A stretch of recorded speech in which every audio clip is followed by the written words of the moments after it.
إلا الله وحده لا شريك له ونشهد أن سيدنا وحبيبنا ومولانا محمدا عبد الله ورسوله صلى الله عليه وعلى آله وصحبه وسلم الذي أكمل الله به قصر النبوة أي ختم الله به النبوة وحكما لا نبي بعده وأعلن في القرآن بالبرهان أن محمدا صلى الله عليه وسلم خاتم النبيين والمرسلين الذي أرسله بالحق بشيرا ونذيرا وداعيا إلى الله بإذنه وسراجا منيرا فقد قال الله تعالى في كلامه المجيد والفرقان الحميد أعوذ بالله من الشيطان الرجيم بسم الله الرحمن الرحيم وقضى ربك ألا تعبدوا إلا إياه وبالوالدين إحسانا صدق الله العظيم وصدق رسوله النبي الكريم ونحن على ذلك من الشاهدين والشاكرين والحمد لله رب العالمين إن الله وملائكته يصلون على النبي يا أيها الذين آمنوا صلوا عليه وسلموا تسليما اللهم صل على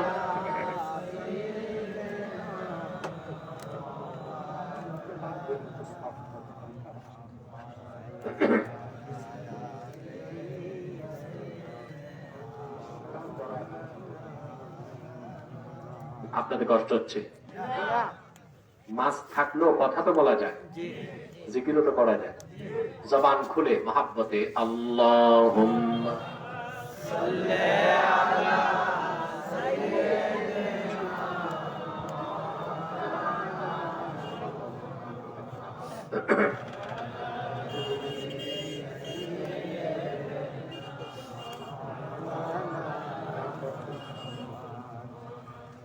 मेरा दिल तड़प रहा है मेरा जल रहा है सीना ये दवा वही मिलेगी मुझे ले चलो मदीना अल्लाहुम्मा सल्ली अला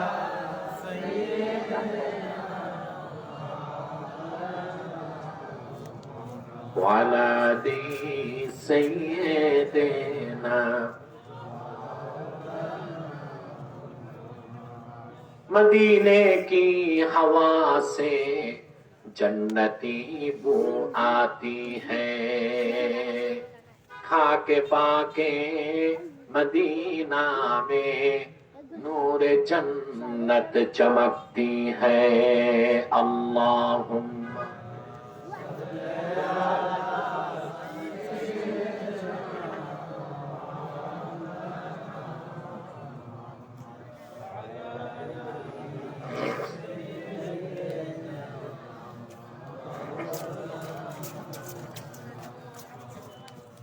মুহাম্মাদুন রাসূলুল্লাহ সাল্লাল্লাহু আলাইহি ওয়াসাল্লাম খাতামাল্লাহু বিহিন নবুওয়া ওয়া হাকামান লা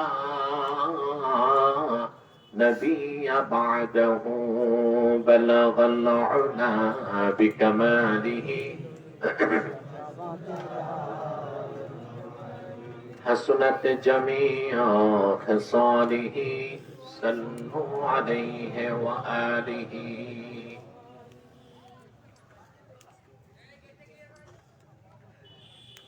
সুন্দরম আলহাজ ইঞ্জিনিয়ার আব্দুর রহিম ঈদগাহ ময়দানে আয়োজিত আজকের ওয়াজ ও মাহফিলের সম্মানিত সভাপতি, হাজারাত উলামায়ে কেরাম, তুলাবায়ে ইসলাম, বিভিন্ন প্রান্ত থেকে চরম প্রতিকূল আবহাওয়াতে এবং চরম ক্রান্তিকালে যারা কোরআন কারীমকে কেন্দ্র করে আজকের মাহফিলে এসেছেন, তাদের সকলকে অন্তরের অন্তঃস্থল থেকে জ্ঞাপন করছি মুবারক। সবটুকুন শুকরিয়া আল্লাহ সুবহানাহু ওয়া তাআলার জন্য, যিনি আজকের এই মুতাবাররাক মাহফিলে আমাদেরকে আসার বসার তৌফিক দয়া করে ভিক্ষা দান করেছেন। সেজন্য আসুন আমরা সকলে একবার অবনত চিত্তে হৃদয়ের আবেগ অনুভূতি উজাড় করে সমবেত কণ্ঠে বলি আলহামদুলিল্লাহ।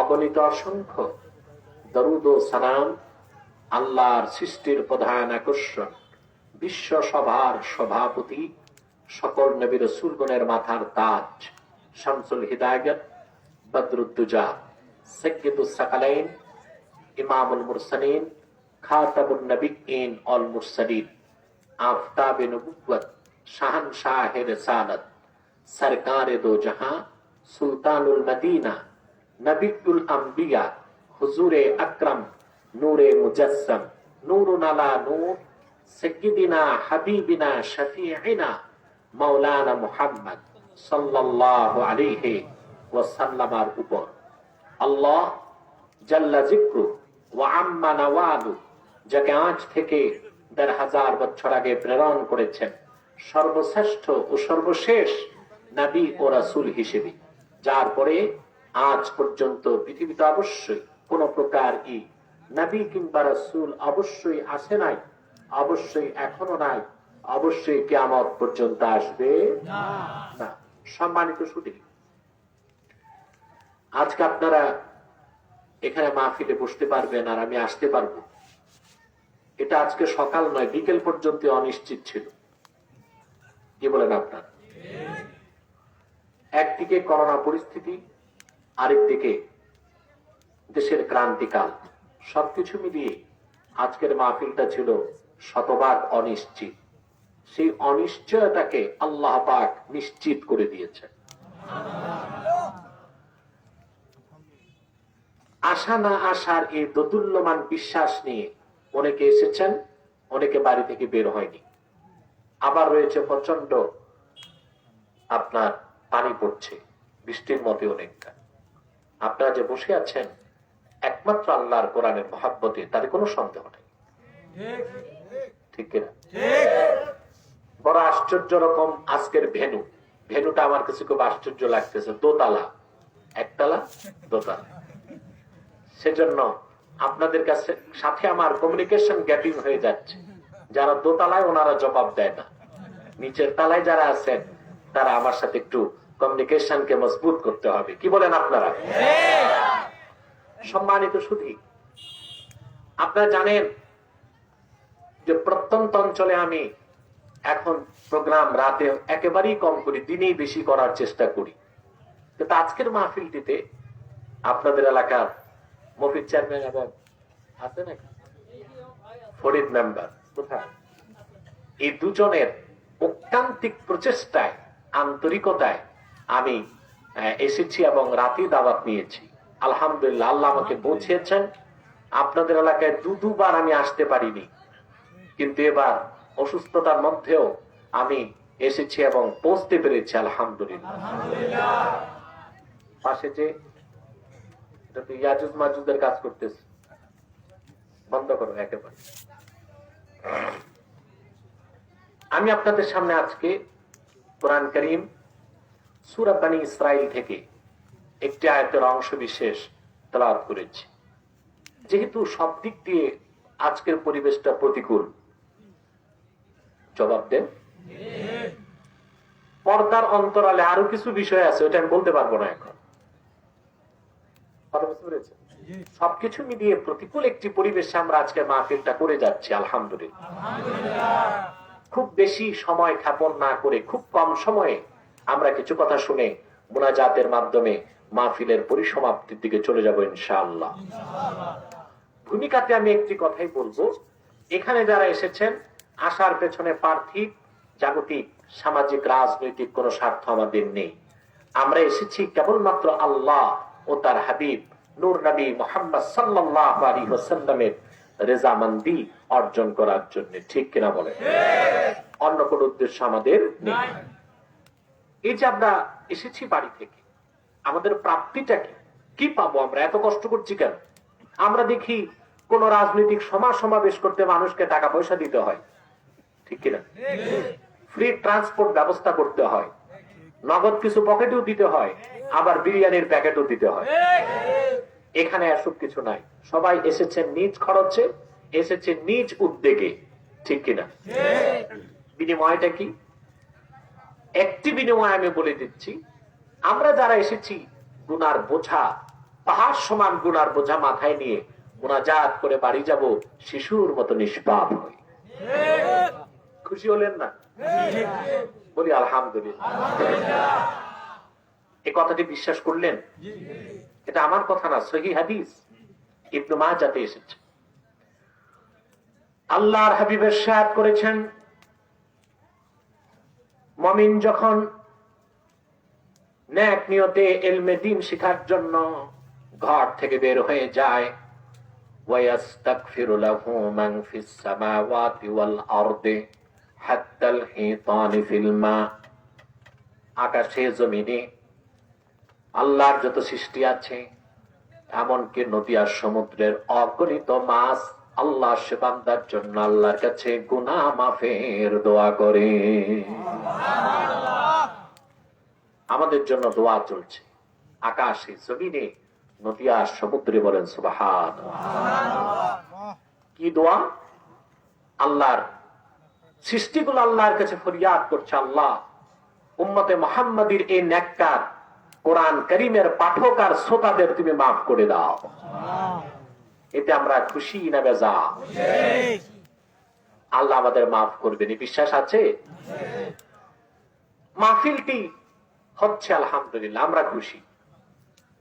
খুশি না? সবচেয়ে বেশি খুশি কমিটি, আপনারাও খুশি, মাখলুকাত খুশি, কুল কায়নাত খুশি, মাখলুকাত খুশি, সৃষ্টিকুল খুশি, আমাদের মালিক আল্লাহ রাব্বুল আলামিন খুশি, আমরা খুশি। শুধু বেজার কে? শয়তান বেজার, শয়তানের চেলা চামুন্ডারাও বেজার।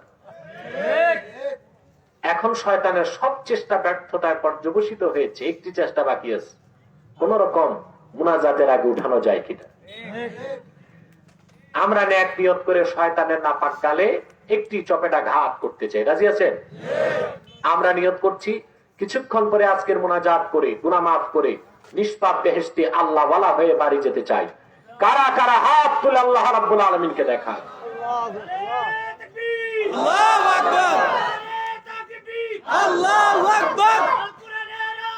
ঘরে ঘরে জালো, ঘরে ঘরে জালো। আল্লাহ কবুল করুন, আল্লাহ মঞ্জুর করুন, বলুন আল্লাহুম্মা আমিন। আসুন আর দেরি নয়, সরাসরি মূল আলোচনায় প্রবেশ করছি। আমার সঙ্গে আপনারা তিলাওয়াত করুন, যেন প্রতিটি অক্ষরে নূর আল্লাহ তাআলা আমাদের সিনায় মানকুশ করে দেন, বলেন আল্লাহুম্মা আমিন। আউযু বিল্লাহি মিনাশ শাইতানির রাজীম। বিসমিল্লাহির রাহমানির রাহিম। সাউন্ড কমে যাচ্ছে। وقضى ربك ألا تعبدوا إلا إياه وبالوالدين إحسانا صدق الله العظيم قرون صدق الله العظيم وصدق رسوله النبي الحبيب الكريم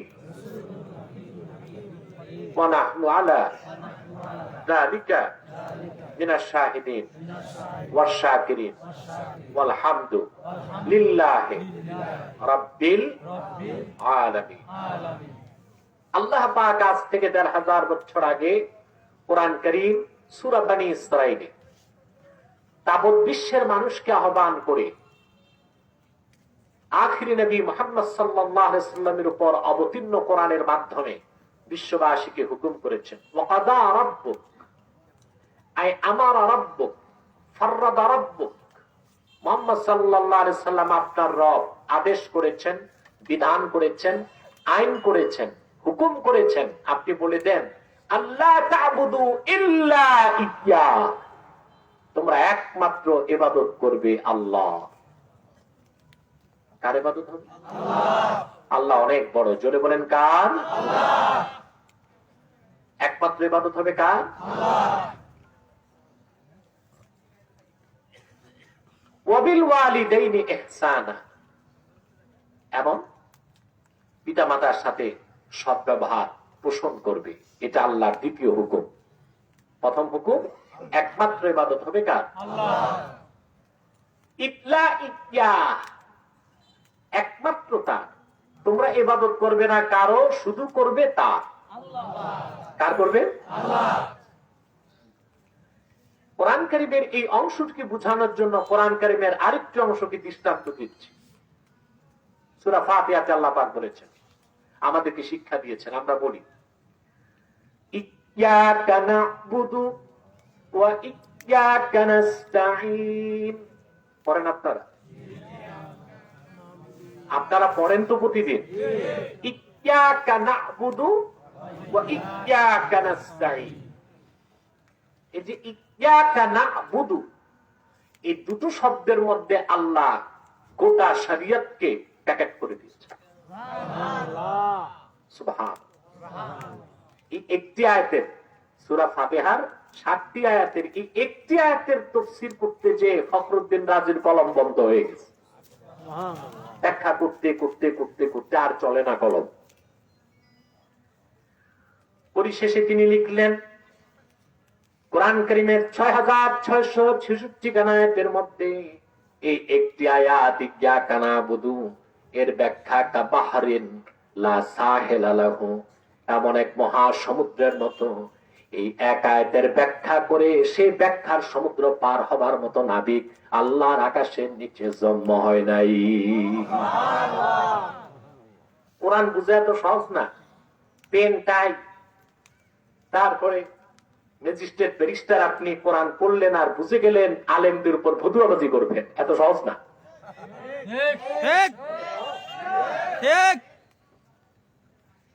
কোরআন কারীম আপনারা যে শুনেছেন, আল্লাহর কোরআনের অনুবাদ করেছে গিরিশচন্দ্র সেন, ঠিক না? কথা বলেন। তবে আপনাদেরকে আমি সঠিক ইতিহাসটা শুনিয়ে দিচ্ছি, সে প্রথম অনুবাদক নয়, বাংলাতে ৭ম অনুবাদক। মনে থাকবে এটা? হিন্দু ঐতিহাসিকগণ আমাদেরকে ভুল ইতিহাস শিখাতে চেয়েছে। গিরিশচন্দ্র সেন কোরআন কারীমের অনুবাদ করেছে প্রথম বাংলায়, না, এটা ভুল ইতিহাস। প্রথম অনুবাদক হচ্ছে আব্দুর রহমান বসুনিয়া, দিনাজপুর ছিল বাড়ি। কোথায়? প্রথম অনুবাদক আরবি থেকে কোরআন কারীমের। আর গিরিশচন্দ্র কয় নাম্বার? বড় আফসোস, ইসলামের সুমহান ইতিহাসকে বিকৃত করার চেষ্টা করেছে ইংরেজ লেখকরা, হিন্দু ঐতিহাসিকরা, অমুসলিম ঐতিহাসিকরা। আপনারা জানেন, স্পেন বিজয়ী মুসলিম বীর জাবাল তারেক বিন জিয়াদ নাম শুনেছেন? একটু জোরে কথা বলেন। আমি বিশ্বাস করি আপনাদের আপনারা কেউ করোনাতে এফেক্টেড না, ইনশাআল্লাহ। আলহামদুলিল্লাহ। আপাতত এই পট্টিগুলো খুলে ফেলতে পারে, সমস্যা তো এখানে। তারেক বিন জিয়াদ স্পেন বিজয়ী মুসলিম বীর, তিনি মরক্কো থেকে সমুদ্রপথে স্পেন জয় করলেন। সুবহানাল্লাহ। মরক্কোর যেখান থেকে তিনি স্পেনে গেলেন, আরবি ইতিহাসে সেই পাহাড়টির নাম এসেছে জবাল আত-তারেক। বলেন তো কি? কিন্তু কুখ্যাত ইংরেজ ঐতিহাসিকরা নামটা পরিবর্তন করে রেখেছে জিব্রাল্টার। একটা বইতে পড়েছেন ভূগোলে, কি নাম রেখেছে? জবাল আত-তারেক। আরবি নামটাকে বিকৃত করে ওরা নাম রেখেছে কি? জিব্রাল্টার, যেন পরবর্তী বিশ্বের মানুষ সঠিক ইতিহাস থেকে বঞ্চিত হয়। আপনারা জানেন বীজগণিতের আবিষ্কারক, গণিত শাস্ত্রের জনক হচ্ছে জাবির বিন হাইয়ান। ইংরেজরা তার নাম পরিবর্তন করে লিখেছে মিস্টার গাবার। রসায়ন এবং যেটা কেমিস্ট, এর জনক হচ্ছে মুসলিম বিজ্ঞানী ইমাম আল কামি। ইংরেজরা ইতিহাসে তার নাম বিকৃত করে তার নাম দিয়েছে ক্যামি। ক্যামি থেকে কেমিস্ট, ক্যামি থেকে কেমিস্ট। কথা খেয়াল করছেন? এভাবে হিন্দু ঐতিহাসিকরাও ইতিহাস লিখতে যে ইতিহাসকে পরিবর্তন করেছে। গিরিশচন্দ্র সেনকে রেখেছে প্রথম অনুবাদক, না, সে সপ্তম অনুবাদক। আল্লাহর কোরআনের বাংলা প্রথম অনুবাদক একজন মুসলিম, তিনি বাংলাদেশ দিনাজপুরের অধিবাসী ছিলেন। কেন বললাম গিরিশচন্দ্রের কথা? গিরিশচন্দ্র সেন নিজে বলেছে আল্লাহর কোরআন অনুবাদ করতে যে শুধু আরবি ভাষা শিখেছে সে 17 বছর। কত বছর? 17 বছর তাকে পড়াশোনা করতে হয়েছে কোরআন কারীম অনুবাদ করতে যাওয়ার আগে। আর এখন শুনি বাড়িতে বসে ওনারা কোরআন কারীম পড়ে ফেলছে। স্প্রিং এর খাটে ঘুমাইয়া এসি রুমে থেকে মাদ্রাসায় না যে কোরআন কারীম শিখে ফেলেছে, এখন ফতুয়া দিচ্ছে। এ যেন বামনের চন্দ্র বিজয়ের ঘোষণা। ইমামে রাজি রাহমাতুল্লাহি আলাইহি ইয়্যাকা না'বুদুর ব্যাখ্যা করতে যে তার কলম বন্ধ হয়ে যায়। তিনি বলেন এই একটি আয়াতের ব্যাখ্যা কা বাহরিন লা সাহিলা লাহু, এমন বিশাল সমুদ্রের মতো এই এক আয়াতের ব্যাখ্যা করে শেষ করার মতো মুফাসসির নামের কোন নবী আল্লাহর আকাশের নিচে নাই।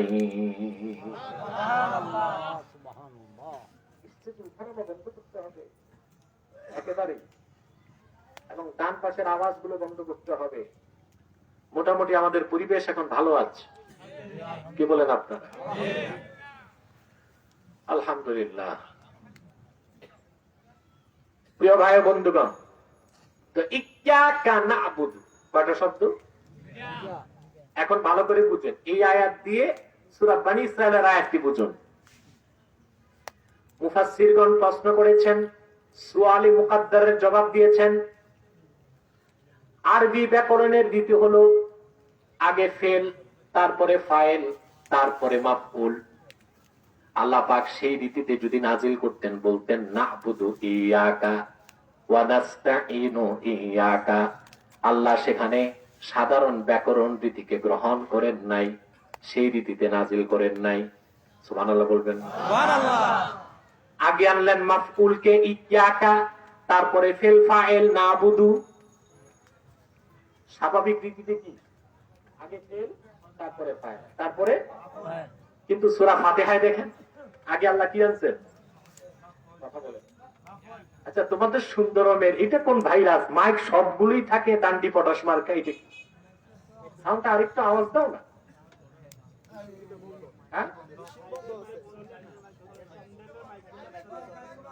ও আচ্ছা আচ্ছা। পোস্টারও করতে দিবেন না, মাইকিংও বন্ধ, বাইরের মাইকও বন্ধ। এই যে লোক আসছে এটা তো গনিমতের মাল।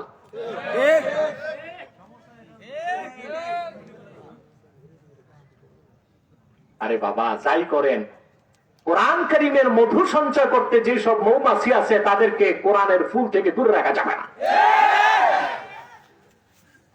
তো বাইরেরটা বন্ধ থাক, ভিতরে তো পর্যাপ্ত আওয়াজ দরকার আছে। তোমার ভিতরে বাইরের দুইটা চোঙ্গা ভিতরে লাগাও। সম্মানিত সুধী, তাহলে আমার কথা বুঝতেছেন? স্বাভাবিক আরবি ব্যাকরণ রীতিতে দেখছেন, সুবহানাল্লাহ, আরবি ব্যাকরণ দিয়ে কোরআন যাচাই করার সুযোগ নাই, কারণ কোরআন থেকেই ব্যাকরণ সৃষ্টি হয়েছে। ঠিক আছে? স্বাভাবিক নিয়ম, আগে ফেল, তারপরে ফাইল, তারপরে মাফউল। কিন্তু সূরা ফাতিহা আল্লাহ ব্যতিক্রম করলেন, আগে মাফউল আনলেন, ইয়্যাকা না'বুদু, আগে ফাইল, তারপর ফেল ফাইল। তার কারণ আরবি ব্যাকরণের নিয়ম, ইন্না তাকদীমাল মাফউলে ইউফিদুল হাসরা। কোন জুমলা, কোন বাক্যে যখন মাফউলকে আগে আনা হয় তা হাসরের অর্থ দেয়, সীমাবদ্ধতার অর্থ দেয়। তার মানে ইয়্যাকা না'বুদু এর অর্থ হে আল্লাহ আমরা তোমার ইবাদত করি, এই তরজমা সহিহ না। অর্থ হে আল্লাহ একমাত্র আমরা তোমার ইবাদত করি, আর কারো করি না। ইবাদত একমাত্র কার হয়? আল্লাহ পাক সূরা বনী ইসরাঈলে বলেন, মুহাম্মদ সাল্লাল্লাহু আলাইহি সাল্লাম আপনি ঘোষণা দিন, আপনার রব হুকুম করেছেন আল্লাহ তা'বুদু ইল্লা ইয়্যা, তোমরা ইবাদত করবে না কারো, শুধুমাত্র করবে আল্লাহ। ইবাদত হবে কার? আল্লাহ। এই পৃথিবীতে আমাদের আগমন, জীবনযাপন, এ সব কিছুর মূল উদ্দেশ্য এটাই। এটা আমাদের মুসলিমের জীবন দর্শন। মুসলিম আর অমুসলিম, বিশ্বাসী আর অবিশ্বাসী জীবন দর্শনে পার্থক্য এত বেশি, আকাশ ও জমিনের পার্থক্য যত বেশি। আমি কয়েকটা পার্থক্য দেখাচ্ছি, তাহলে আমরা বুঝতে পারবো আমাদের জীবনের লক্ষ্য এবং উদ্দেশ্য কি। কি বলেন? মাইকও চলে না, আপনাদের মুখও চলে না, আমি করবোটা ঠিকটা ঠিক মতো বলেন। আমাদের জীবন দর্শন আর কাফের মুশরিকের জীবন দর্শনের পার্থক্য কি আমি একটু দেখাচ্ছি।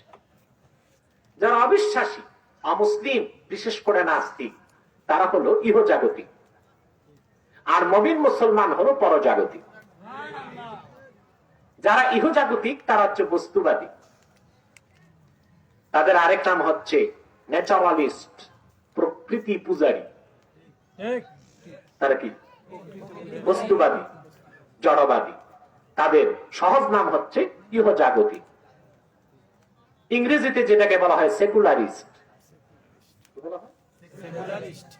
আর যে ব্যক্তি মুমিন সে পরজাগতিক। সে কি?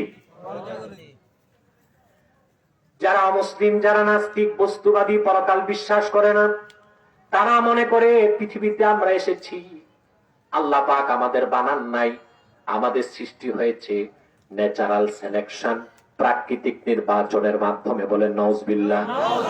পৃথিবীতে আমরা জন্ম নেই, বড় হই, খাই দাই, মোজ মাস্তি করি,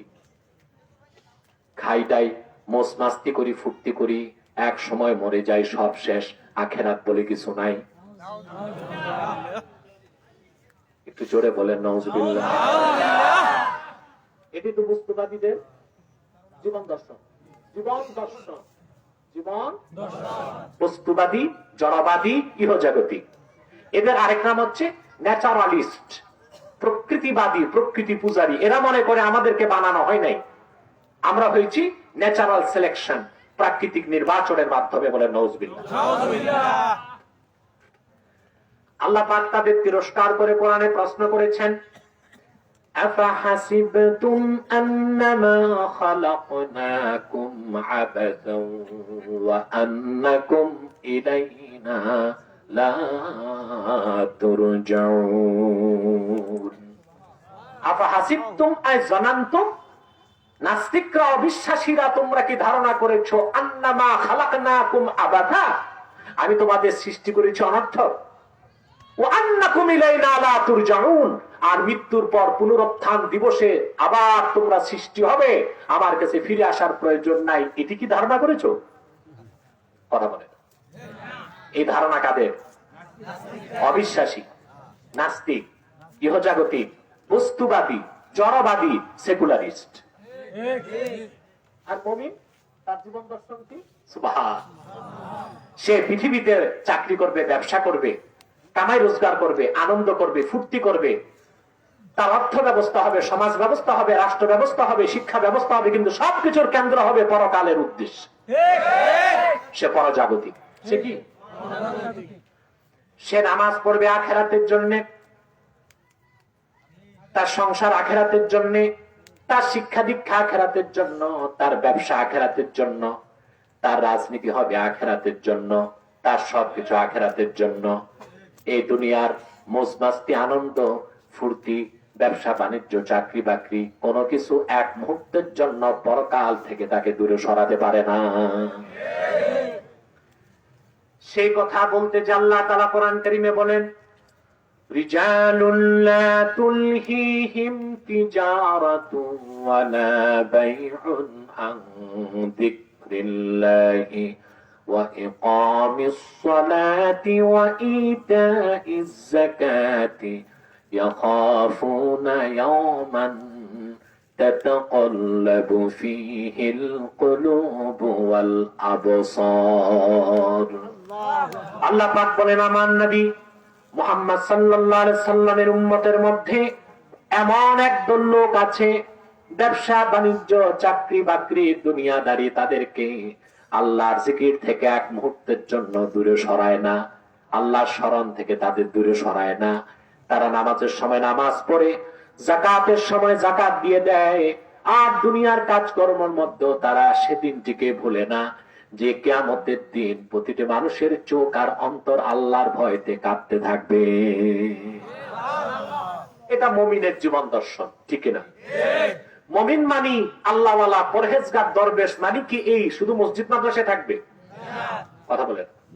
শুধু খানকায় থাকবে আর সমাজ, রাষ্ট্র, বিচার, আচার, সংসার সবকিছু ছেড়ে দিবে ফাসেক, ফাজের, ফুজ্জার, দ্বীনের শত্রুদের হাতে।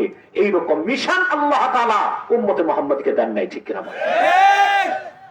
ভালো মানুষ যেখানে থাকবে না, সে ভেকুয়াম পূরণ করবে খারাপ মানুষ।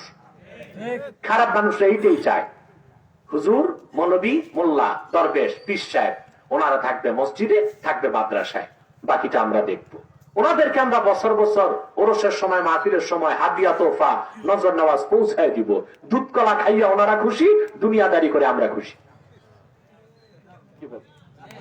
এটা চাই কিনা ওরা? না।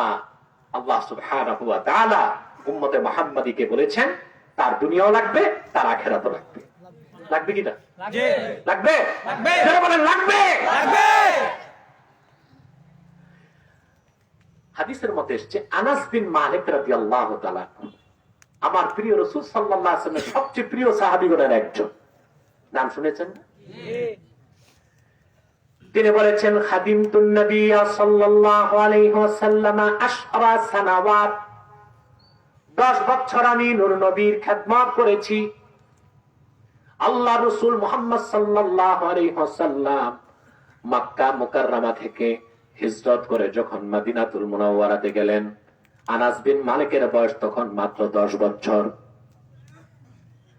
আনাস বিন মালিকের মা রাসূলুল্লাহর কাছে তাকে আনলেন, এনে বললেন, ইয়া রাসূলুল্লাহ, ইয়া হাবিবাল্লাহ, খুআইদিমুকা আনাস। খাদেম, এটার তাসগীর হলো খুআইদিম। তাসগীর কি? ছোট খাদেম। ইয়া রাসূলুল্লাহ সাল্লাল্লাহু আলাইহি ওয়াসাল্লাম, আমার আনাস আপনার সাহাবীগণের মধ্যে সবচেয়ে কম বয়সের খাদেম, আমি তাকে আপনার কদমে ওয়াকফ করে দিলাম। এই সন্তান আমার আর দরকার নাই, শুধু আপনার খেদমত করবে। সুবহানাল্লাহ। তখন হযরত আনাসের বয়স কত? 10। মাত্র 10। আনাস বিন মালিকের মা বললেন, ইয়া রাসূলুল্লাহ সাল্লাল্লাহু আলাইহি ওয়াসাল্লাম, আপনি আমার সামনে আমার ছেলের একটু দোয়া করে দেন। সুবহানাল্লাহ। প্রতিটি মা চায় তার সন্তান শুধু রহমত পাক, বরকত পাক, ঠিক? দোয়া পাক। আরেকটু বাড়বে না আওয়াজটা? আরেকটু।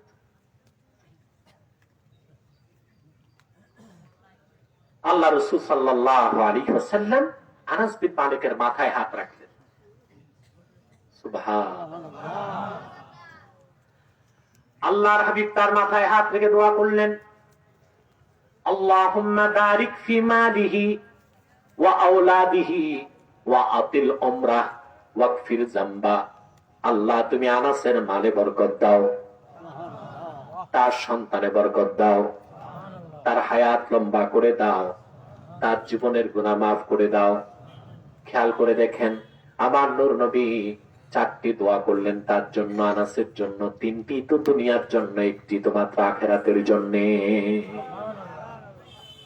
রাসূলুল্লাহ সাল্লাল্লাহু আলাইহি ওয়াসাল্লাম দোয়া করলেন কয়টি? 3টি, 1টি আল্লাহুম্মা বারিক ফি মালিহি, আল্লাহ তার মালে বরকত দাও, সুবহান, ওয়া আওলাদি, তার আওলাদে বরকত দাও, ওয়া আতিল উমরা, তার বয়স বাড়ায় দাও। 3টাই দুনিয়া। ওয়াগফির যামবা, আখিরাতে তার গুনাহ মাফ করে দাও। 1টি আখিরাতের জন্য। তো দুনিয়া আমাদের লাগবে না লাগবে না? লাগবে, লাগবে পুরাপুরি না অর্ধাঅর্ধি? তবে তা হতে হবে আখিরাত মুখী দুনিয়া। কি হতে হবে? এই জন্য আমরা দুনিয়াদারি করেও পরজাগতিক, আর ওরা দুনিয়াতে থেকেও ইহজাগতিক। ঠিক ঠিক। ঠিক তাহলে অমুসলিম অবিশ্বাসীর জীবন দর্শন আর মুমিন মুসলিম তার জীবন দর্শনে পার্থক্য আছে না নাই? আছে আমাদের জীবন দর্শন আর তাদের জীবন দর্শনে আরেকটি পার্থক্য দেখুন।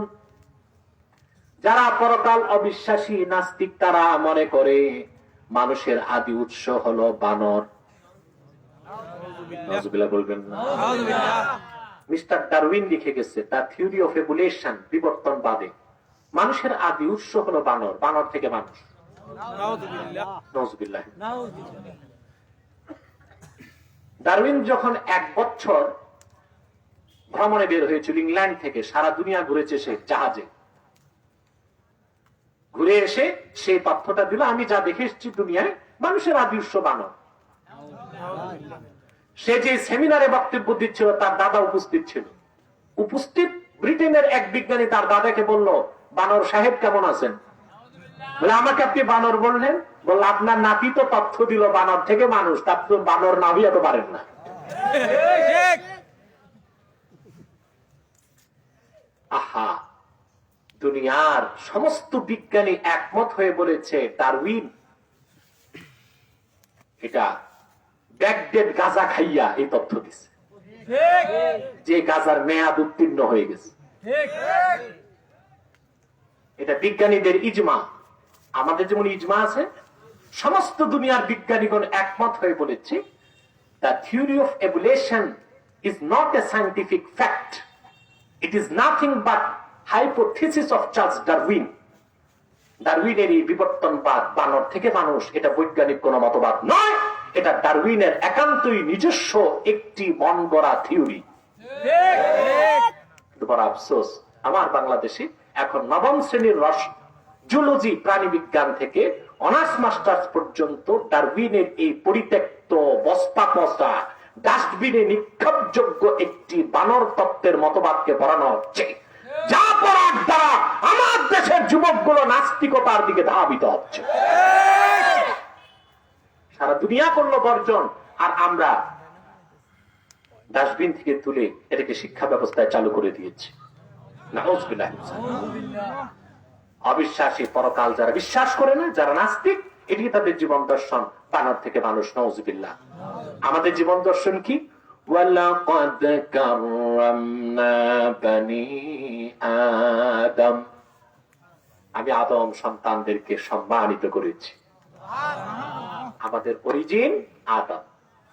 কে? আদম থেকে মানুষ, মানুষ থেকে মানুষ। ঠিক কিনা? তো জীবন দর্শনের পার্থক্য আছে।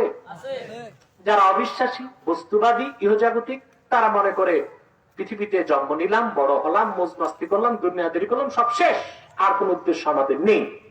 আর যারা বিশ্বাসী, পরজাগতিক, তাদের লক্ষ্য এবং উদ্দেশ্য আছে। আপনাদের লক্ষ্য উদ্দেশ্য আছে? এইম অফ লাইফ আছে? সেটা কি? সেই কথাটি আল্লাহ পাক সূরা বনী ইসরাঈলে বলেছেন, ওয়াকাদা রাব্বুকা আল্লা তা'বুদু ইল্লা ইয়্যাহু ওয়া বিল ওয়ালিদাইনি ইহসানা।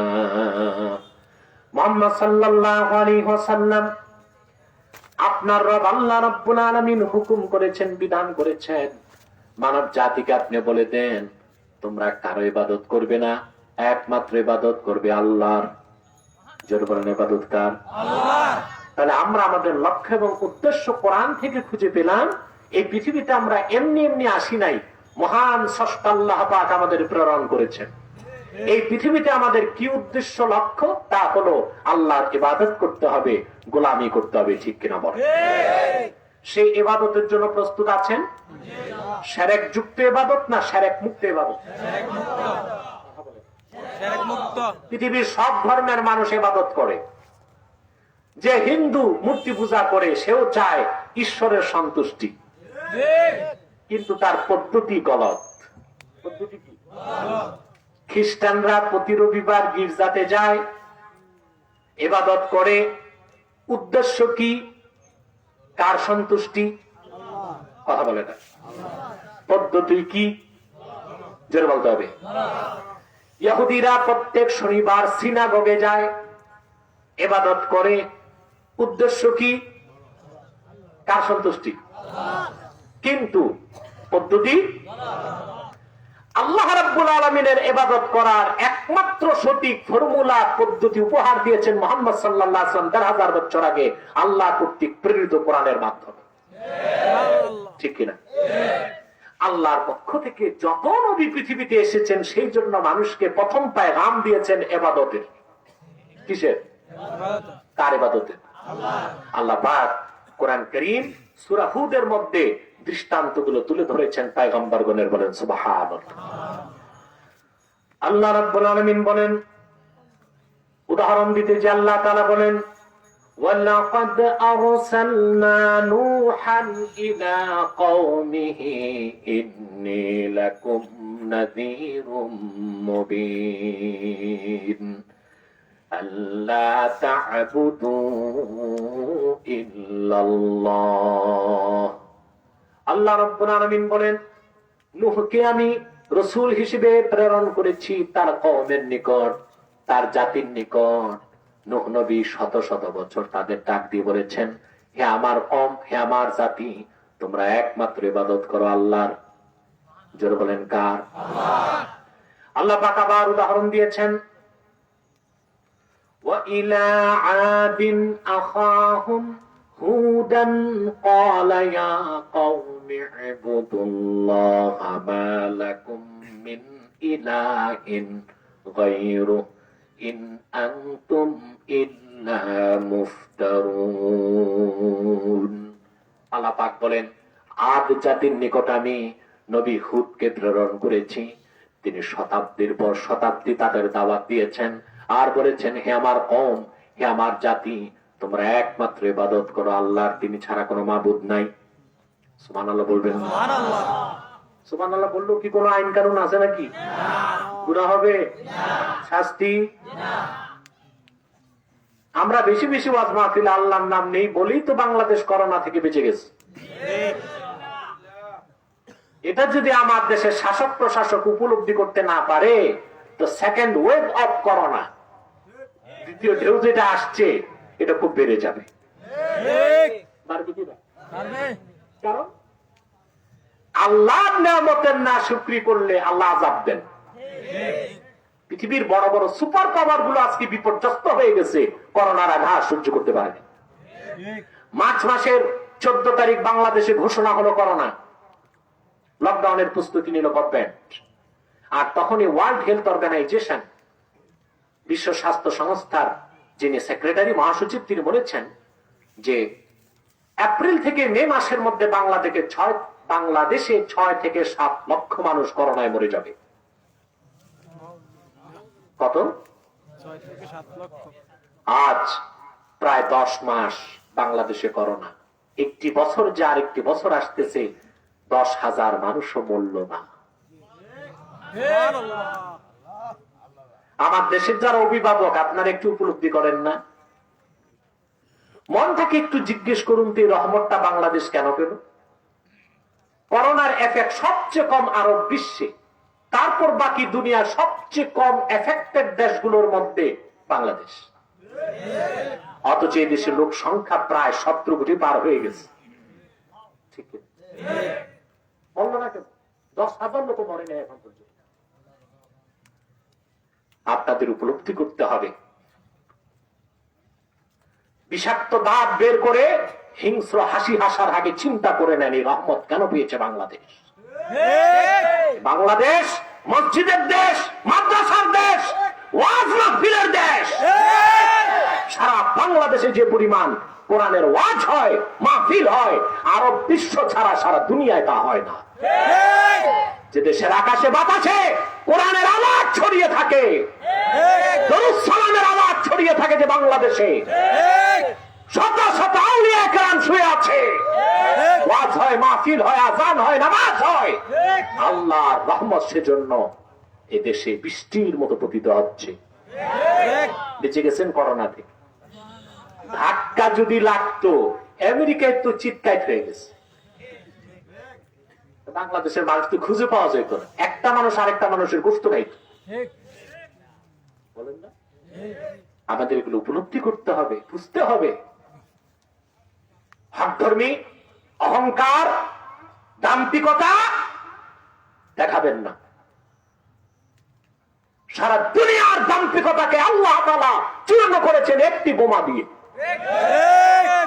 আপনার সোশ্যাল মিডিয়াতে অনেকে হয়তো দেখেছেন, সে বোমার নাম দিয়েছে আমি মাস ডিস্ট্রাকটিভ ইনভিজিবল বম, চরম ধ্বংসাত্মক অদৃশ্য বোমা। যারা বেশি বাঁচলো করোনা থেকে ওরা আগে মরলো।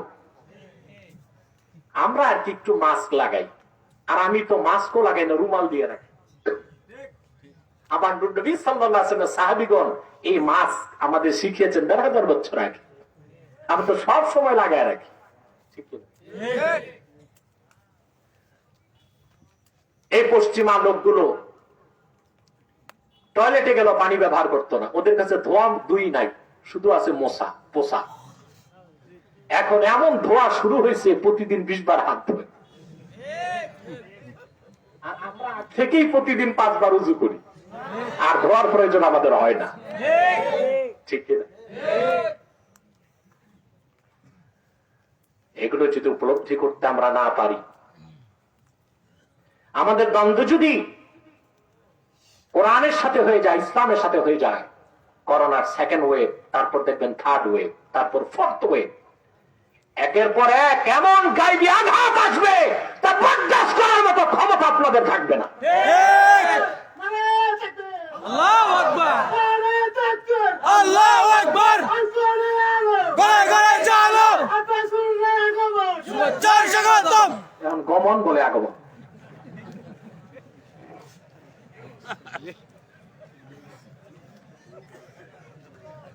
প্রিয় ভাই বন্ধুগণ, এগুলো উপলব্ধি করবেন, কথা বলেন না দাম্ভিকতা দেখাবেন, অহংকার করবেন, সব তুড়ি মেরে উড়াই দিবেন? এত সহজ না। সব ফায়সালা হয় আকাশের উপর।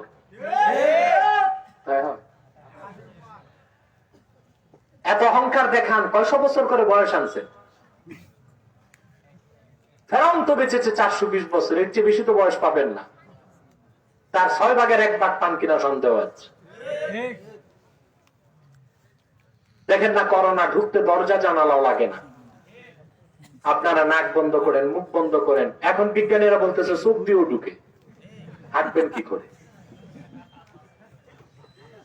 ঢাকাতে যারা অ্যারিস্টোক্রেট সিটিজেন কিছু আছে না, ওনারা মাঝে মধ্যে বের হইলে বোঝা যায় না মানুষ, মনে হয় মঙ্গল গ্রহ থেকে রোবট নামছে।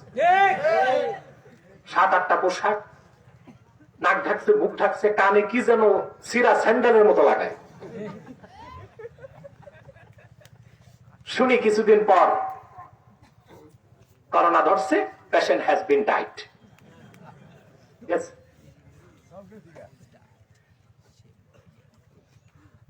তাওয়াক্কুল কার উপর হবে? যত দেশে রহমত আনবেন, আযাব গজব দূর হবে। রহমত আসার পর বন্ধ করবেন, সেকেন্ড ওয়েভ, থার্ড ওয়েভ আসতেই থাকবে। আপনাদের এগুলো বুঝতে হবে, অনুধাবন করতে হবে। কথা বুঝতেছেন? হযরত, আমি উদাহরণ দিলাম কার? হযরত হুদের। তিনি শতাব্দীর পর শতাব্দী দাওয়াত দিয়ে মানুষকে ডাকলেন আল্লাহর ইবাদতের দিকে। সুবহান। সকল নবীর মূল মেসেজ বা পেগাম ছিল কি?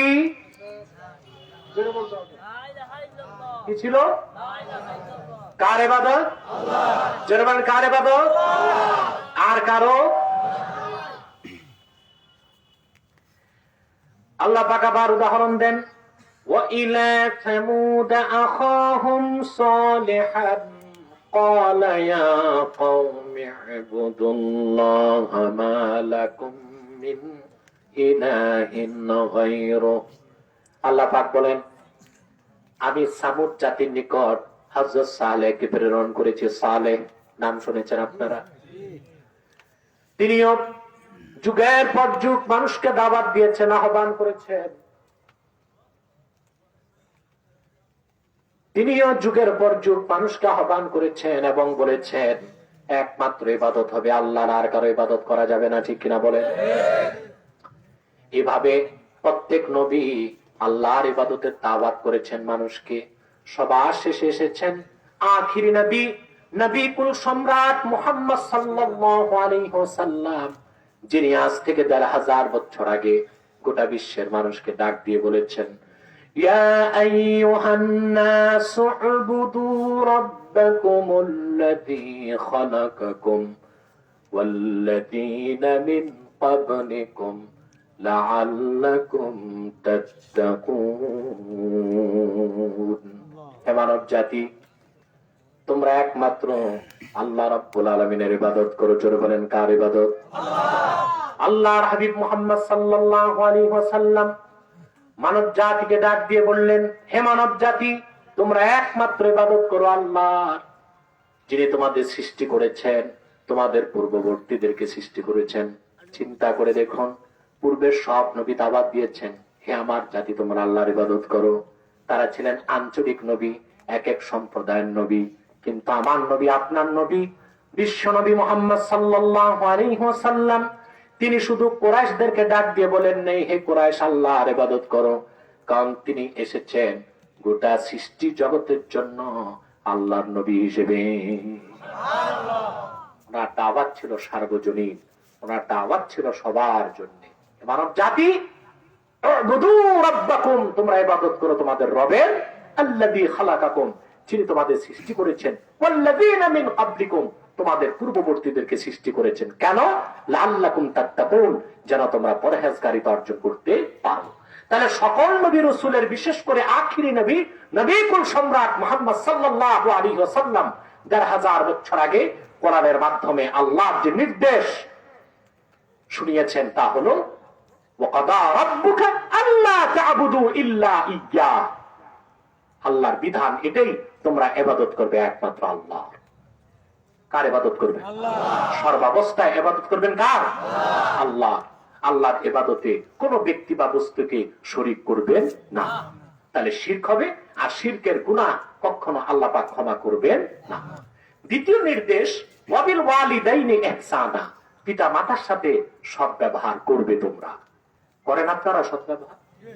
আমি জানি না আপনাদের কার বাবা বেঁচে আছে, কার মা বেঁচে আছে। যার বাবা মা দুইজন আছে, কারিমাতাইন, তার কাছে যেন দুইটা চক্ষু আছে। যার বাবা মরে গেল, তার একটা চোখ শেষ। যার মা মরে গেল, আর একটা চোখ।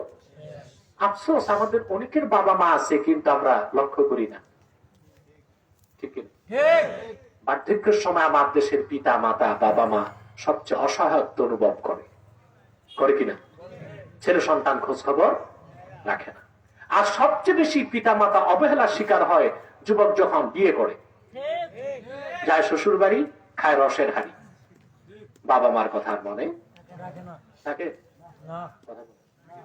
আমি দেখেছি পিতা মাতার সাথে দুর্ব্যবহার করে কোন সন্তান বাকি জীবন সুখ শান্তি লাভ করতে পারে না। তার কপালে অশান্তির তকমা লেগেই আছে। ঠিক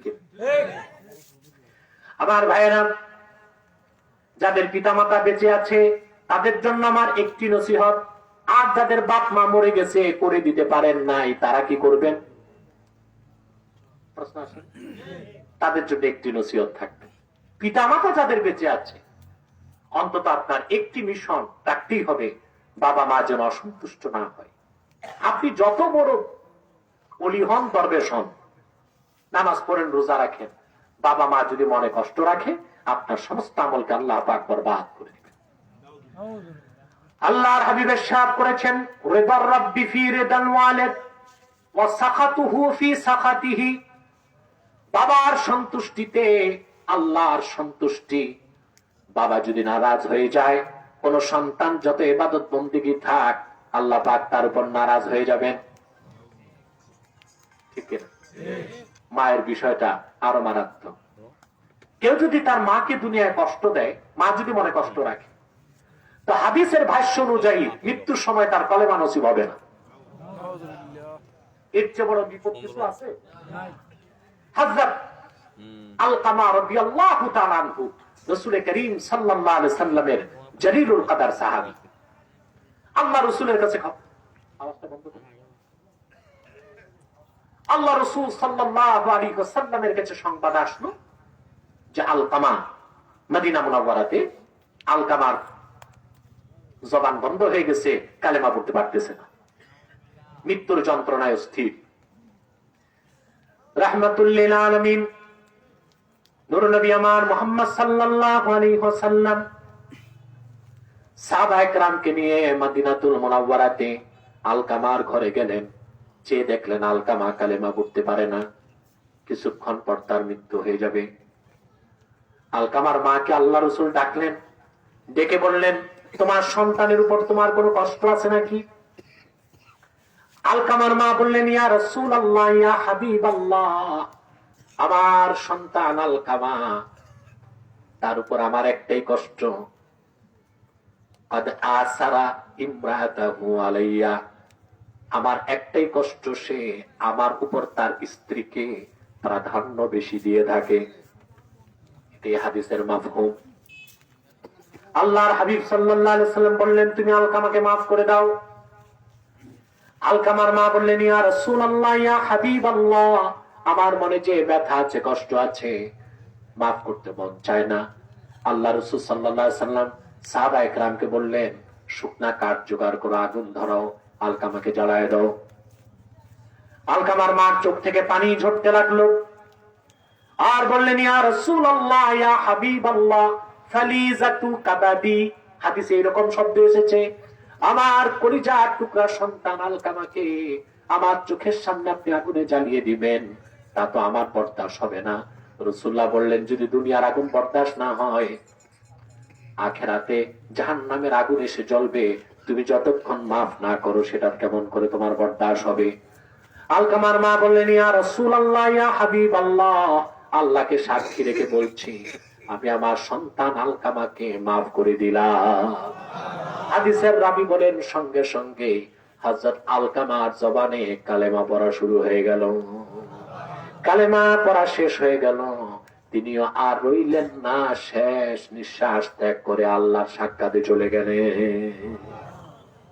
মায়ের বদদোয়া আর সাপের বিষ, কোনটা মারাত্মক আমি জানি না। আপনাদের এটা খেয়াল রাখতে হবে, বিশেষ করে যুবকদেরকে। মনে থাকবে, যুবকরা সব সময় মা বাবার প্রতি যত্নশীল খুব কম। বিদেশ যায়, বাবা জমিন বিক্রি করে ছেলে বিদেশ পাঠায়, অধম সন্তান বিদেশ যে অ্যাকাউন্ট খুলে শ্বশুরের নামে, আর কিছু আছে নাদান, অ্যাকাউন্ট খুলে বউয়ের নামে। আপনার রাগ করবেন না কুমিল্লার মানুষ, আমি আমাদের দারুল ইফতা ফতোয়া ডিপার্টমেন্টে প্রতি মাসে 20-30টা ফতোয়া যেতেই থাকে, এগুলো আমরা দিই। সবচাইতে বেশি ফতোয়া দিতে হয় তালাকের ফতোয়া, আর দুঃখজনক তালাকের ফতোয়া বেশি যায় কুমিল্লা থেকে। আমি এটা খোঁজ নিয়ে পেয়েছি, তার কারণ হচ্ছে কুমিল্লার মানুষ প্রবাসে থাকে বেশি। কোথায় থাকে? আর বেকুব ছেলে বিদেশ থেকে অ্যাকাউন্ট করে বউয়ের নামে, আর বউকে উপহার দেয় আইফোন, স্মার্টফোন, অ্যান্ড্রয়েড।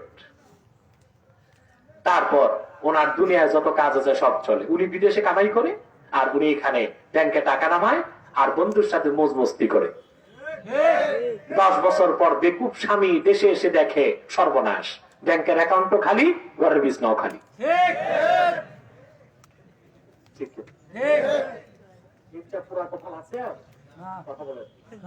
অ্যাকাউন্ট হবে কার নামে? বাবার নামে নয়, মায়ের নামে। যুবকদেরকে বলে যাই, কোন বাবা মা এটা চায় না সন্তান প্রতিদিন তারে সোনার বাটিতে রূপার চামচে দুধ ভাত খাওয়া। একটি জিনিস চায়, সন্তানের ভালোবাসা, সম্মান আর অধিকার।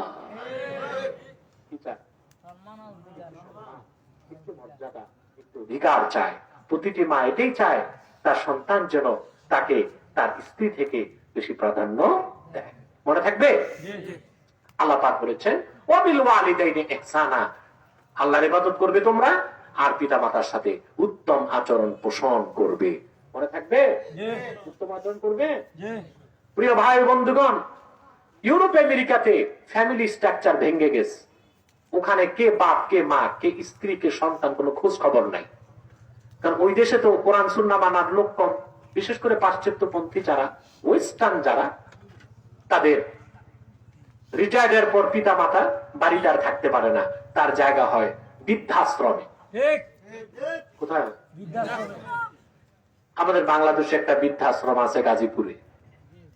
সাক্ষাৎকারে দেখেছি আমি অনেক সচিব, অনেক উচ্চ পদস্থ কর্মকর্তা রিটায়ার্ডের পর নিজের তৈরি করা ফ্ল্যাটে জায়গা হয় নাই, সন্তান বের করে জায়গা হচ্ছে বৃদ্ধাশ্রমে।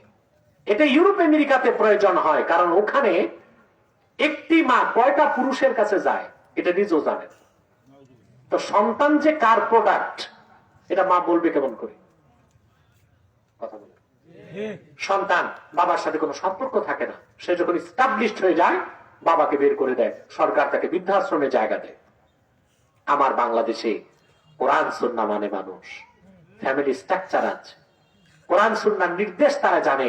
পিতা মাতার সাথে বেয়াদবি করা কবিরা গুনাহ, বড় ধরনের হারাম কাজ।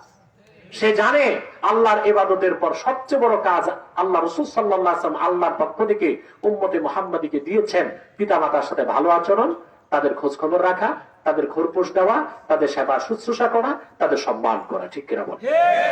এটা মনে থাকবে আপনাদের? বাবা মার সাথে ভালো আচরণ করবেন। আদাবুল মুফরাদ হাদিসের কিতাবে এসেছে, ইমাম বুখারী বর্ণনা করেছেন, আল্লাহর হাবিব নূর নবী মুহাম্মদ সাল্লাল্লাহু আলাইহি ওয়াসাল্লাম যুদ্ধের ময়দানে যাবার ঘোষণা দিলেন। মদিনা মুনাওয়ারার এক যুবক আল্লাহ রাসূলের কদমে আসলেন, এসে বললেন, ইয়া রাসূলুল্লাহ, ইয়া হাবিবাল্লাহ, আপনি যুদ্ধের ঘোষণা দিয়েছেন, আমি তৈরি হয়ে এসেছি, কিন্তু বাবা মার একমাত্র সন্তান আমি, ঘরে আর কেউ নাই। আমার বাবা বৃদ্ধ, মা বৃদ্ধা।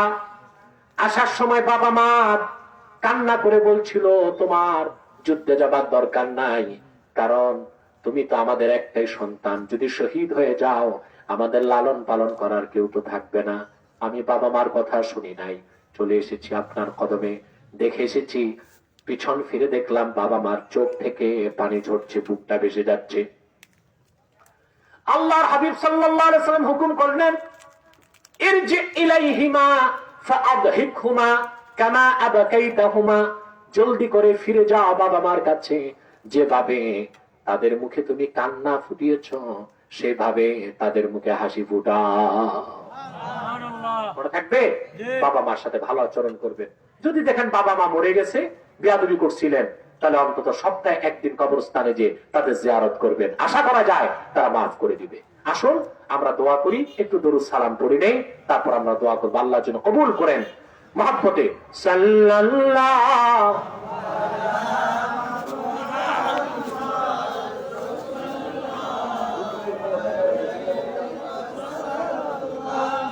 সাল্লাল্লাহু আলা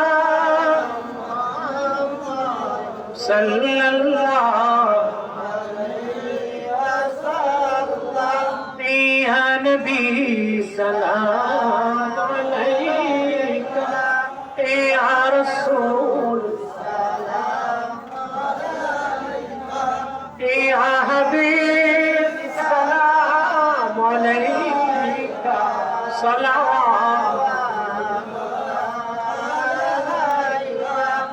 মুহাম্মাদুন রাসূলুল্লাহি সাল্লাল্লাহু আলাইহি ওয়াসাল্লাম খাতামাল্লাহু বিহিন নুবুওয়া ওয়া হাকামান লা নাবিয়্যা বা'দাহু ইয়া নবী ইয়া রাসূল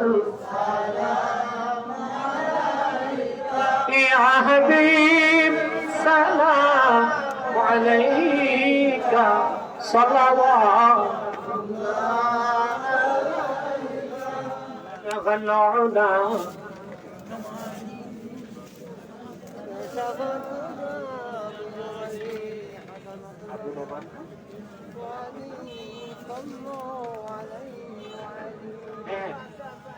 بلغ العلا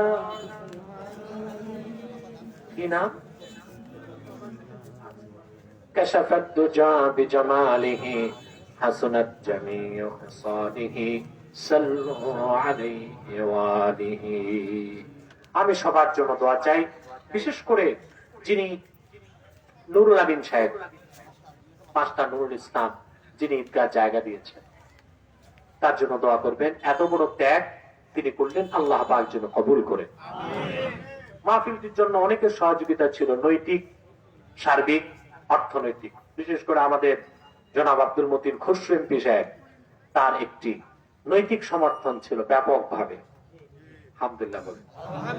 যেহেতু আল্লাহর কোরআনের পক্ষে তার এই প্রচেষ্টা ছিল, আমরা তার জন্য দোয়া করব যেন আল্লাহ পাক তাকে তার দুনিয়া আখিরাত উজ্জ্বল করে দেন এবং কোরআন কারীমের পথে ফিরে আসার তৌফিক দান করেন, হেদায়েতের উপর থাকার তৌফিক দান করেন। বলুন আল্লাহুম্মা আমিন। চেয়ারম্যান সাহেব যিনি আছেন, মফিজুল ইসলাম সাহেব এবং ফরিদ মেম্বার অনেক কষ্ট করেছে। আমাদের তাহরিকে খাতমুল উম্মত বাংলাদেশ বুড়িচংয়ের দায়িত্বে যারা আছে, এখানে কামরুল, আরো জামাল কোথায়, তারা অনেক খেটেছে। মনির, মৌলানা মনির, তাদের জন্য দোয়া করবেন। প্রবাস থেকে যারা সহযোগিতা করেছে, প্রবাসী, তাদের জন্য দোয়া করবেন। আল্লাহ পাক যেন তাদের দানকে কবুল করেন, মঞ্জুর করেন। মুনাজাতের পর আমার একটি নতুন যেটা বের হয়েছে, নিয়তের গুরুত্ব তাৎপর্য, একটি হাদিসের ব্যাখ্যা গ্রন্থ। এটা প্রথম সিরিজ, দ্বিতীয় সংস্করণ। যারা পারেন মুনাজাতের পর নিয়ে যাবেন ডান পাশ থেকে। আল্লাহ পাক যেন আমাদেরকে কবুল করেন, মঞ্জুর করেন। বলুন আল্লাহ আমিন। ربنا تقبل منا إنك أنت السميع العليم وتب علينا إنك أنت التواب الرحيم। আল্লাহ তাআলা চরম প্রতিকূল পরিবেশে তোমার কোরআনকে কেন্দ্র করে আজকের মাহফিলে তোমার অসংখ্য মুমিন মুসলমান পর্দার আড়ালের মা বোন নিয়ে হাত তুলেছি। রব্বুল আলামিন, সকলের পক্ষ থেকে আমি মুনাজাত পরিচালনা করছি। তোমার অনেক নেককার বান্দা আমার সঙ্গে হাত তুলেছে। আল্লাহ, আমাদের সবার জীবনের সব গুনাহ তুমি মাফ করে দাও, মুশকিলাতকে আসান করে দাও, নেক হাজাত ও চাহাতকে কবুল করে নাও। হৃদয়ের গভীর থেকে দোয়া করি, আল্লাহ, তোমার আখিরি নবী নূর নবী মুহাম্মদ সাল্লাল্লাহু আলাইহি ওয়াসাল্লাম আজ থেকে ১৩,০০০ বছর আগে দুনিয়া থেকে বিদায় নিয়েছেন। হায়াতুন নবী হিসেবে জান্নাতুল ফেরদাউস রওজা মুবারকে বিশ্রাম নিয়েছেন। জীবনে একবার তোমার আখিরি নবী নূর নবী আমার মুহাম্মদ সাল্লাল্লাহু আলাইহি ওয়াসাল্লামের জান্নাতুল ফেরদাউস রওজা মুবারকে উপস্থিত হয়ে গো আল্লাহ, তোমার হাবিবের নূরের কদমে দরুদ ও সালামের হাতিয়া দেবার আগে আল্লাহ তুমি ডাক দিও না। আল্লাহ পাক রব্বুল আলামিন, হৃদয়ের গভীর থেকে দোয়া করি, আল্লাহ, একবার বা একাধিকবার যারা সোনার মদিনায়, নূরের মদিনায় যেতে পেরেছি, আল্লাহ, জীবনে বারবার তোমার আখিরি নবী নূর নবী মুহাম্মদ সাল্লাল্লাহু আলাইহি ওয়াসাল্লামের নূরের শহর মদিনা মুনাওয়ারা জিয়ারতের জন্য তাদের কপালটা তুমি খুলে দাও। আল্লাহ পাক রব্বুল আলামিন, হৃদয়ের গভীর থেকে দোয়া করি, আল্লাহ, তোমার আখিরি নবী নূর নবী আমার মুহাম্মদ সাল্লাল্লাহু আলাইহি ওয়াসাল্লামের নূরের চেহারা মোবারক স্বপ্নে একবার দেখে গো আল্লাহ, জান্নাত ওয়াজিব হবার আগে তুমি ডাক দিও না। একবার বা একাধিকবার যারা তোমার আখিরি নবী নূর নবী মুহাম্মদ সাল্লাল্লাহু আলাইহি ওয়াসাল্লামের নূরের চেহারা মোবারক স্বপ্নে দেখার সৌভাগ্য লাভ করেছে আল্লাহ, জীবনে বারবার দেখার জন্য তাদের কপালটা তুমি আল্লাহ সোনার কপাল বানায় দাও। আল্লাহ আমাদের অনেকের বাবা নাই, অনেকের মা নাই, অনেকের বাবা মা একজনও নাই। যত মানুষের বাবা মা দুনিয়ার থেকে বিদায় নিয়ে অন্ধকার কবরে চলে গেছে, আল্লাহ সকল মুসলমান বাবা মার কবরকে আল্লাহ তুমি দয়া করে জান্নাতের বাগান বানিয়ে দাও। আল্লাহ এই ঈদগাহের জায়গা যিনি দিলেন তার পিতা মাতাকে মাফ করো, তাদের এই দানকে কবুল ও মঞ্জুর করো। রব্বুল আলামিন প্রবাস থেকে যারা টাকা পয়সা পাঠিয়েছে আল্লাহ তাদের প্রবাসী জীবনকে কল্যাণময় করে দাও। বিশেষ করে আরো প্রবাসী আমার স্নেহধন্য নিজামুদ্দিন দোয়া চেয়েছে, তার মনের মাকসাদটা তুমি কবুল করে নাও। আল্লাহ যারা খেটেছে, ধন দিয়েছে, মন দিয়ে খেটেছে, আল্লাহ মাহফিলে অংশগ্রহণ করেছে, তাদের সকলকে দ্বীনের মুজাহিদ হিসেবে কবুল করে নাও। আল্লাহ তোমার কোরআনের প্রচার ও প্রসারের জন্য বাংলাদেশের ময়দানকে তুমি উন্মুক্ত করে দাও। আল্লাহ তোমার কোরআনের দাওয়াত যারা বাংলাদেশে জনপদগুলোতে ছড়িয়ে দিচ্ছে বাংলাদেশে, আল্লাহ তাদের পক্ষে তোমার ফেরেশতার নুসরাত তুমি আকাশ থেকে নাজিল করো। আল্লাহ আমাদের মুশকিলাতকে আসান করো, নেক হাজাত ও চাহাতকে কবুল করো। ভাইরা আমার, একটি মিনিট সময় ছেড়ে দিলাম, চক্ষুটা বন্ধ করুন, দিলটা নরম করুন, মাথাটা নত করুন। আল্লাহর আখির নবী নূর নবী আমার মুহাম্মদ সাল্লাল্লাহু আলাইহি ওয়াসাল্লামের ওসিলা ধরে আল্লাহর কাছে চান, যা চাইবেন তাই কবুল হয়ে যাবে। যদি পারো রে ভাইরা, 2 ফোঁটা চোখের পানি সদকা করে দি।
اللهم إنا نسألك العافية، اللهم إنا نسألك العافية، اللهم إنا نسألك تمام العافية، اللهم إنا نسألك دوام العافية، اللهم إنا نسألك السلامة من كل بلية الدنيا والآخرة.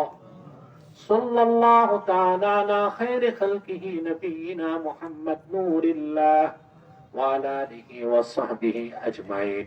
اللهم إنا نتوسل إليك بوسيلة حبيبك المحترم نبيك الخاتم سيدنا إمامنا محمد بن عبد الله نبي الله رسول الله صلى الله عليه وسلم الذي أكملت به قصر النبوة وحكمت لا نبي بعده وأعلنت في القرآن بالبرهان أن محمدا صلى الله عليه وسلم خاتم النبي النبيين والمرسلين قبل 1500 سنة وصلى الله تعالى على خير خلقه نبينا محمد نور الله وعلى آله وصحبه أجمعين برحمتك يا أرحم الراحمين. السلام عليكم ورحمة الله تعالى وبركاته.